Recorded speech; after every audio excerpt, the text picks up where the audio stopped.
Representative Madeleine Dean confronted Secretary McMahon, confronted a plan that could strip mental health support from schools and leave millions of children behind. Let's break down what this means and why it matters to every American family. Representative Dean. Thank you, Mr. Chairman.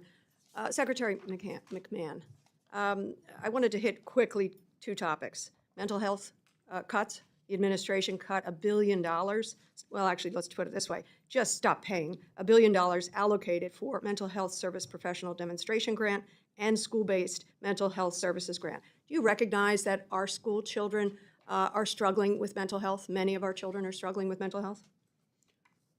I think mental health is Do you recognize our students are it's a struggling? critical component around the country. Our students. Some students, yes. Yes. It was made worse during the time of COVID. It is exacerbated by school shootings. I noted that you said you were going to meet with parents and children who had struggled and suffered the trauma of school shootings. I've done that over the years, sadly. I've had the opportunity to meet with Uvalde parents, with Parkland parents, with Sandy Hook parents. Are you meeting with parents and children, students in those places? I have only in Sandy Hook because that happened in my state of Connecticut. Yes. So I have met with some of those parents shortly after, and I can't imagine a more horrible tragedy than that. How about the students, to see how they're affected? I've not talked to many of the students, no. Do you plan to do that?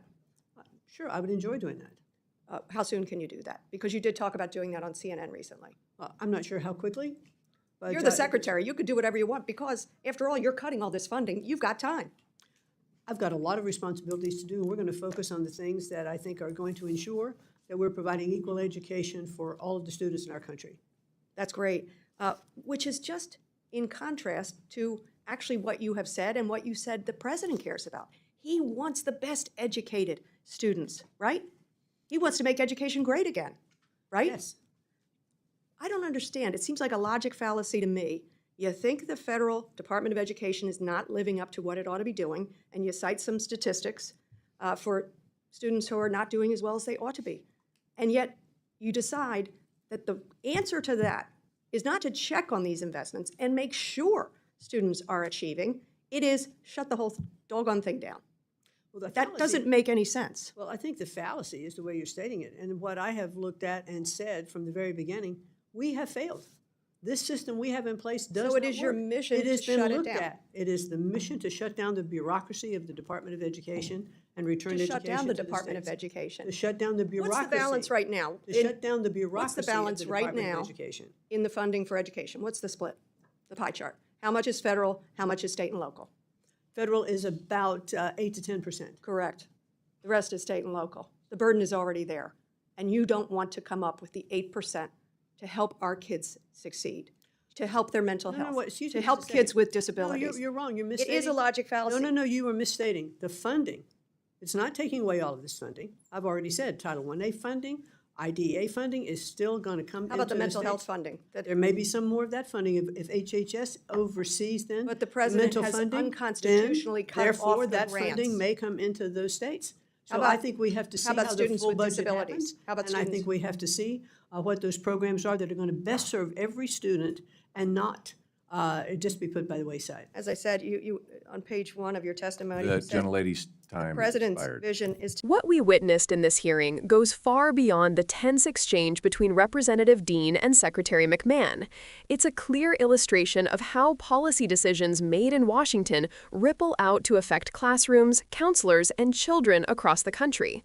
When Dean challenges the logic of shuttering the Department of Education, she is not engaging in rhetoric for show. She is pointing out a fundamental contradiction. The administration claims it wants better educated students, yet it is actively dismantling the structures that ensure equal access, support, and oversight for all learners. That is not just inconsistent, it's dangerous. Consider mental health funding, for example. The administration's decision to halt $1 billion in grants for school-based mental health services and professional demonstration programs is more than just a budget cut. These programs provide essential counseling, trauma support, and intervention services that help students navigate the stresses of daily life, including the increased mental health challenges brought on by COVID-19, school shootings, and other societal pressures.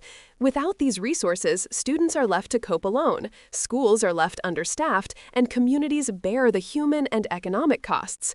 These cuts are not abstract. They directly jeopardize the well-being and future success of children across the nation. Moreover, the argument that education should return to the states ignores the stark reality of inequality between states. Federal funding may only account for 8 to 10% of total education spending, but that slice of the pie is crucial. It targets resources to high-need areas, enforces civil rights protections, and supports programs that states with fewer resources could not sustain on their own. Eliminating or reducing federal oversight doesn't empower local schools. It leaves many of them stranded, unable to provide equitable education, particularly for children with disabilities, low-income students, and other marginalized groups. It is a shift in responsibility disguised as efficiency, but in practice, it amplifies inequality. Dean's critique also exposes a fundamental misunderstanding of cause and effect in policymaking. Secretary McMahon suggested that underperformance in schools is evidence that federal oversight is failing, and that the solution is to dismantle the bureaucracy. But if the goal is improving outcomes, the logical response is evaluation, reform, and targeted investment, not abolition. Abolishing the department does not magically improve student achievement. It removes accountability, oversight, and support structures that protect students and ensure that every child has access to quality education. The policy framing is a textbook example of a fallacy, blaming the tool that protects children rather than the conditions that need fixing. There is also a long-term strategic concern here. Federal oversight exists not to micromanage every classroom, but to safeguard civil rights and ensure equity. Cutting these functions and privatizing more of education, whether through charters or vouchers, shifts control from the public sphere to private entities that are not accountable to communities in the same way. Privatization without oversight may create pockets of excellence, but it also risks creating a system where outcomes are determined more by family income and geography than effort or talent. That is not opportunity. That is stratification.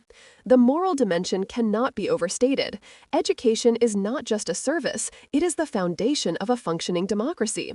Schools teach children not only reading, math, and science, but also critical thinking, civic engagement, and social responsibility. When policymakers cut programs, reduce oversight, or seek to eliminate agencies like the Department of Education, they are not only affecting student achievement, they are shaping the very future of civic life. A system that leaves some children behind is not neutral. It is an erosion of equal opportunity, which ultimately undermines the democratic principles the country is supposed to uphold. For viewers looking to understand the real stakes, there are tangible indicators to monitor. Track the availability of mental health resources in schools, the ratio of counselors to students, and the accessibility of programs for students with disabilities. Watch how states respond to these cuts, particularly those with less robust tax bases. Monitor Title I funding distribution and whether low-income districts face gaps that jeopardize student learning. Follow the expansion of charter schools and private education programs to see how federal dollars are being redirected and whether accountability is maintained. These are the real-world metrics that reveal the consequences of dismantling federal oversight.